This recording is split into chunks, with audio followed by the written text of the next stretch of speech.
Have you ever just stopped and thought, how did Lucifer, the devil himself, manage to convince so many angels to follow him? I mean, we're talking about angels who literally stood in the presence of God. They saw his glory, his power, his goodness every single day. And yet somehow, Lucifer got them to switch sides. Tough, right? Let's talk about it. First off, Lucifer wasn't just any angel. He was created beautiful, full of wisdom, and had a high-ranking position. He wasn't some low-level angel trying to start drama. He had influence. Ezekiel 28 verse 17 says, "Your heart became proud on account of your beauty, and you corrupted your wisdom because of your splendor." That's the first clue. Pride.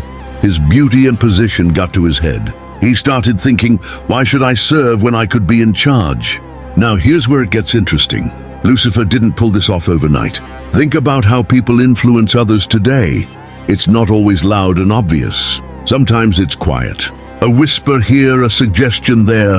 He probably didn't start by saying, "Hey, let's overthrow God." No, he likely planted seeds of doubt. Maybe something like, "Don't you ever wonder why God gets all the glory? Don't you think we deserve more recognition?" That's how manipulation works. Small, subtle, but dangerous. Lucifer's biggest weapon, deception. Revelation 12 verse 4 talks about how his tail swept a third of the stars out of the sky and flung them to the earth. Those stars represent the angels he convinced to follow him. Think about that, a third of the angels. That's not a small number. So how did he deceive them? He probably mixed truth with lies. Like, God gave us power, right? Maybe we're meant to rule too. Sounds almost true, but it's twisted. You might be thinking, but these are angels. How could they fall for that? Well, angels have free will just like us. They're not robots. They can choose. Lucifer appealed to their pride, their curiosity, maybe even their sense of injustice. It's like when someone's unhappy at work, not because the job is bad, but because someone whispers, "You deserve more. You're better than this." Suddenly, you start seeing problems that weren't even there. After the rebellion, there was no going back.